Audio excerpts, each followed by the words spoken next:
शरीर अपवित्र। शरीर को सजाने में प्रियता है, लेकिन पवित्रता क्या है यह ज्ञान नहीं है। शौचाचार की पवित्रता का बिल्कुल ज्ञान नहीं है, बस सजाने की प्रियता है। बाहर से चिकना दिखना चाहिए, लेकिन वो पवित्र है कि नहीं उसको ज्ञान नहीं है। बिल्कुल पता ही नहीं शौचाचार का, पशुवत आचरण है। देखने को मिलते हैं खड़े खड़े लघु शंका कर रहे हैं, मुंह में बीड़ी ऐसे, वही जनेंद्री को छुआ ऐसे कर, ना हाथ धोना, ना आचमन करना, ना पैर धोना, बिल्कुल पशुता का आचरण है। भला पवित्र शरीर है तो मन तुम्हारा पवित्र कैसे हो सकता है? तुम्हारे आचरण अपवित्र हैं, तुम्हारा शरीर अपवित्र है। शौच गए वैसे ही, वैसे हाथ धोया, उससे साबुन जो बस ऐसे निकल पड़े कपड़ा, वैसे सब अपवित्र, पूरे घर में वो पूरा घर अपवित्र। तो समझते हैं कि हम बहुत स्वच्छ, बहुत वीआईपी है। वीआईपी का मतलब बहुत अपवित्र हैं, उनको ये ज्ञान नहीं है। और एक रंग चढ़ा है नए समय में, जूता मोजा पहनकर भोजन पा रहे हैं। देखो कैसी, अरे साधारण आदमी जिसको कोई शास्त्र से मतलब नहीं, किसान आदमी जो बैठ हाथ पैर धो करके पीढ़ा पे बैठ करके भोजन पाने जाए, इतनी पवित्रता तो हमने गांव में देखी है। बिल्कुल शास्त्र नहीं जानते, कुछ नहीं, पर भोजन पाना है तो हाथ पैर धोए और लकड़ी के पीढ़ा में बैठ के और जय भगवान हाथ जोड़ करके जमीन पर बैठ के भोजन पाए। आज चाहे वो चमड़े का जूता हो, चाहे ध्यान रखना, चमड़े की बेल्ट पहनने वाला और चमड़े के जूता पहनने वाले को गौ हत्या का पाप लगता है। अगर वो इन पशुओं से जो चमड़े निकाल कर निर्माण किया जाता है, जूता बेल्ट आदि, ये जो गृहस्थी जन इनका प्रयोग करते हैं, तो उसे गौ हत्या का दंड मिलता है। क्योंकि आप पहनते हैं, उसमें आप सहयोगी हुए, आप उसका प्रोत्साहन बढ़ा रहे हैं गौ हत्या का। ये अब वही सब पहने, वही शौच में कपड़े पहने हैं, वही भोजन में कपड़े पहने हैं, साधना होगी, पवित्रता ही नहीं जानते हैं। लघु शंका करने के बाद यदि आपने जनेंद्री का प्रक्षालन नहीं किया, हाथ नहीं धोया, चरण नहीं धोए, आचमन नहीं किया, तो आप तो अपवित्र हैं। अरे लघु शंका की क्या है, शौच होने के बाद नहीं, विचार बिल्कुल शून्य हो गया है, बस शरीर आराम, पशु की तरह शरीर आराम। क्या शरीर आराम रहेगा? जब तुम्हारा शरीर अपवित्र है तो आचरण अपवित्र होंगे, तो पाप बनेगा, पाप से तुम्हें शरीर को दुख भोगना पड़ेगा। बिल्कुल समझ खत्म होती चली जा रही। कलि केवल मल मूल मलिना, ये नाना प्रकार के पापाचरणों की जो हमारी प्रवृत्ति बढ़ती जा रही है, उसका कारण है खान पान अपवित्र, शरीर अपवित्र। हमने देखा है, वो आपको मजाक सा लगेगा, भोजन पाने के समय घर के जितने भी वयस्क जन होते थे, जब कच्चा भोजन पाया जाता था तो ऊपर के वस्त्र उतार देते थे, एक धोती नीचे पहने हुए ऐसे पाते देखा।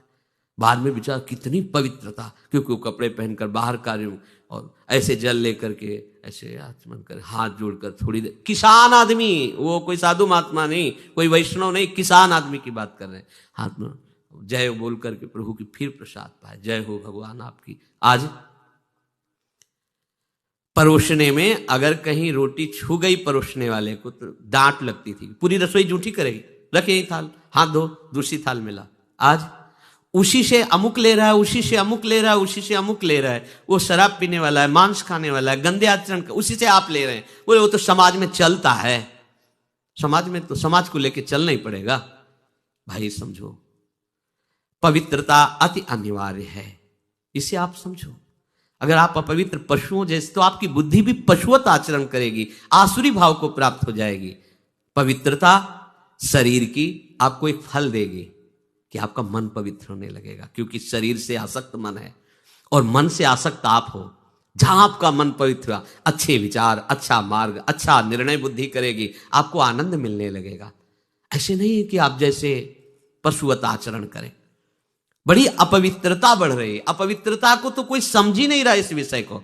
कैसे कैसे, हमको तो ऐसा भी किन्होंने बताया कि कहीं कहीं ऐसा भी है कि शौच में पानी का ही प्रयोग नहीं होता हो, है? हाँ, टिश्यू पेपर कह रहे हो। विचार करो यार, मतलब कहां पहुंच रहा है हमारा। वो कहते वीआईपी लोग हैं, वाह है ये वीआईपी लोग। अरे बिना जल के कैसे प्रक्षालन हो जाएगा? कैसे आप पवित्र, कैसे? पर पवित्र होना किसको चाहिए? वो तो पशुवत आचरण है। कलि केवल मल मूल मलिना पाप पयोनिधि जन मन मीना। जैसे मछली जल में ही केली करती है, ऐसे कलियुगी प्राणी का मन पाप में ही केली करना चाहता है। अपवित्र विचार, कैसी कैसी मलिनताएं बढ़ती चली जा रही। रसोई अभी बनकर तैयार नहीं हुई और ऐसे सो खड़े खड़े वही रसोई, क्या पछता है। अरे एक बार बन जाए उसे थाल में लगाओ। हम नहीं कहते तुम भगवान का भोग लगाओ जाके, नहीं वैष्णव हो, नहीं भजन कर, कम से कम थोड़ी तो पवित्रता। एक बार थाल लग जाए, हाथ जोड़ो, अन्न को ही प्रणाम करो। अन्न ब्रह्म, उपनिषद में आता है, ये अन्न ब्रह्म है, उसे प्रणाम करो। वो हमारे जीवन को पुष्ट करता है, हमें भगवत भाव। हाथ जोड़कर, कहां हाथ जोड़े, वो तो जूता पहने वैसे ही सब, कोई खड़े खड़े खा रहा है, कोई मतलब ये हो क्या रहा है। हमने देखा है पहले बारात आती थी तो पट्टियां बिछाई जाती थी, गोबर से जमीन लिपी होती थी, दो आदमी पात्र ले खड़े, सबके हाथ पैर धुलाए, सब बैठ गए, फिर सबको परोसा, माताएं मंगल गीत गा रही, परोसा जा, कितना पवित्र होता था। आज कोई ऐसा कमाई मिलेगा जो शराब न पिए हो, कोई ऐसा कमाई मिलेगा जो उद्दंडता न कर रहा। पशुता बढ़ रही ना, कैसे कल्याण का तो शब्द ही नहीं उनको कि कल्याण क्या, उनका यही कल्याण है, बस जनेन्द्री रसेंद्री की तृप्ति होती रहे, उतना ही वो सब कुछ समझते हैं। गोस्वामी जी कह रहे ये नाम कामतरु है, सब कामनाएं पूर्ण करने वाला है, और ये काल का भी काल है। देखो नाम अगर जिह्वा पे विराजमान है तो अपवित्र पवित्रो वा सर्वावस्थांगतोपि वह यह स्मरेत पुंडरीकाक्षम सवायाभ्यंतर शुचि। बाह्य और अभ्यंतर से पवित्र। पर यदि आपने सदाचार का पालन नहीं किया, शौचाचार का, तो नाम में रुचि होगी नहीं, ध्यान रखना। अगर कोई ऐसे नाम में रुचि, जब मनाया मुझ उठाया, जब मनाया, कैसी कैसी पशुता है, चिड़िया की तरह चुनते रहते हो। अरे एक बार, दो बार, तीन बार, एक अपने भोजन का समय निश्चित करो, थोड़ा शांति से बैठकर भगवत भाव में आकर तब भोजन पाओ, वैसे ही आपका भाव बनेगा जैसा भोजन आपका है। पाते समय जिन भावों से आप युक्त हैं, लोग चिंतित रहते, परेशान रहते, क्यों? क्योंकि भोजन पाते समय परेशान थे, तो अब वो भोजन का जो रस है ना, वो केवल परेशानी पैदा करेगा। मान लो हमारी बात, ये निश्चित बात, भोजन के समय सारी चिंताओं को छोड़ो, आनंदमय होकर भोजन, प्रसाद में भगवत भाव से पाओ, वो भोजन ऐसी बुद्धि पैदा करेगा, आप आनंदित रहोगे। नाम समस्त सांसारिक जालों को काटने वाला है। जिन जालों में आप फंसे हुए हो ना, सुमिरत समन सकल जग जाला, समस्त संसार के बंधनों को काट देगा नाम। काल का भी महाकाल है नाम। नहीं कलि करम न भगति विवेकु, राम नाम अवलंबने को। अब भक्ति का क्या स्वरूप रह गया है, सोचो। हजारों में से तो कोई एक भक्ति के मार्ग में आता है, लाखों में आता होगा। अब तो और क्या भक्ति, लोग उपहास करते हैं जो संतों के साथ अपना भाव रखता है ना। हाँ, देखो पढ़े लिखे होकर के भी बाबा जियों के पास जाते हैं, बाबा जियों को, अच्छा मतलब बाबा जी के पास मूर्ख लोग जाते हैं। लोगों को लोग क्या सोचते, मतलब जिनको कमाया नहीं गया, जो दिमाग में पढ़े लिखे नहीं, मूर्ख हैं, घर में लात मार के भगा दिया गया है, या वो पत्नी ने डिवोर्स दे दिया है, अब कोई है तो बोले एक ही उपाय बचा, बाबा जी बन जाओ। तो उनकी दृष्टि में रहता है बाबा जी मतलब सबसे निकृष्ट आदमी। पढ़ा लिखा आदमी क्यों बाबा जी बनेगा? उनको ही पता नहीं कि ये वो बात है कि सम्राट भी अपने मुकुट को जबरदस्ती छोड़कर और भाग पड़ता है। भरथरी जी ने उतार करके मुकुट रहे, धिक्कार है से राज्य को और धिक्कार है से भोगों को, जहां सत्यता का लेश भी नहीं है, अब मैं उस सत्य की खोज में निकलता हूं। बन गए बाबा जी। भरथरी जी महाराज के वैराग्य शतक प्रसिद्ध है संतों में।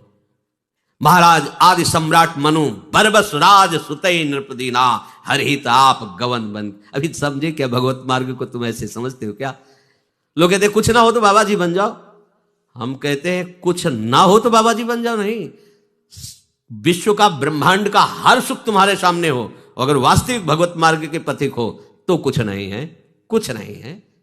बाबा जी बनना तो सहज है, 2 मिनट में भेष बदल लो, लेकिन बाबा जी के मार्ग में चलना, ये जो चल रहे हैं उनके कलेजे से पूछो, और या थोड़ा आओ फील्ड मैदान में 2-2 हाथ करके देखो, काम क्रोध से, तो पता चलेगा बाबागिरी है क्या। मच्छर की तरह जी रहे हो, मच्छर की तरह भुनभुना रहे हो। केवल जब जो विषय आया मार तमाचा गिरा दिया। तुम जानते हो क्या बाबागिरी क्या होती है? एक बार खड़े होकर के देखो इस मार्ग में, छत में क्या हो रहा है नीचे से थोड़ी देख पाओगे। आओ ऊपर आओ, हर सुविधा देंगे। 5 महीने हमारे अनुसार रह के दिखा दो, हर सुविधा देंगे, खान पान भोजन वस्त्र। पर जितने शासन में बाबा जी जैसे रह रहे वैसे रह के दिखा दो। न टेलीविजन है, न मोबाइल है, न संसार का कोई मनोरंजन है, सात्विक भोजन है, रात दिन एकदम शांत। और मन को प्रभु में लगा के दिखाओ। ऐसे नहीं कि ऐसे पड़े हो, प्रभु में मन को लगा। भाग जाओगे छोड़ के, पता नहीं चलेगा कि कई बजे भाग गए। ये बाबागिरी, इसको खिलवाड़ न समझा जाए। ये बहुत बड़ी बात है जब भगवान अतिशय कृपा करते हैं। अतिशय कृपा राम की होई, पाव देहया मार्ग सोई। ऐसा तो खेल समझते हो, इसे खिलवाड़ समझते हो। आओ आओ तो तब तुम्हें पता चलेगा कि क्या होता है। कितने भाग काम की मार जब पड़ती है ना, त्राहिमाम मचता है। ऊपर लाठी चला दो तो सह सकते हैं, लेकिन मन में जब मार पड़ती है ना, वही टिकता है जो प्यारी जी के चरणों के भरोसे है। नहीं चाहे जितना दिग्गज सूरवीर हो, चिगाड़ के भाग जाएगा। ये मार्ग ऐसा थोड़ी है। आंतरिक मार सह पाना बड़ा मुश्किल है। बाहरी चोट सब सह सकते हैं, लेकिन आंतरिक चोट को कोई महात्मा सहता है। सहत सहत बाढ़े भगति गृहतन गुरहित गार। जब एक सरकारी आदमी हो जाता है तो उसकी कितनी महिमा हो जाती है। फ्री ट्रेन में फ्री चलो, परिवार तुम्हारा फ्री चलेगा, बंगला फ्री, गाड़ी फ्री, नौकरी छोड़ोगे तो पेंशन। हम अखिल लोक ब्रह्मांड नायक के पार्षद हैं, तुम्हें लगता है फ्री खा रहे हैं? बेईमानी का खा रहे हैं। अरे मेरे मालिक का अनंत ब्रह्मांडों का वैभव, उनका दास हूं। पूरा विश्व ब्रह्मांड हमारा, हमारे बाप का। जितनी बैंकें हमारे बाप की, बिना दस्तखत के, बिना चेक के, हर चीज हमारी सुविधा में। किसके कारण? आके तुम भी तो चाहते हो, चल के दिखाओ। आओ 10 कदम चलो हमारे साथ जोड़ में, तो पसीना आ जाएगा, भाग जाओगे। कि किसी है 11-11 बजे तक सोते हो, बाबा जी बोलोगे। अभी कौन जग रहा होगा? सत्संग में बैठे हो, 2-2:30 बजे से लाइन में खड़े, कौन जग रहा होगा? वही जग रहा है जो जग रहा है, जो परमार्थ में जग रहा है, वही जग रहा है। नहीं हम 10-11 बजे, हमें तो 10-11 बजे सो के उठना दिन में होता है। बोलो सारी की सारी दिनचर्या होके विश्राम का जब समय आता है, चलो थोड़ा, उस समय वो जग रहे होते हैं। बाबा जी बोलो केवल कहने का है। तो गोस्वामी जी कह रहे, कल केवल मल मूल मलीना, पाप पयोनिधि जन मन मीना। क्या उपाय है? नहीं कलि करम न भगति विवेकु, राम नाम अवलंबन एकु। एक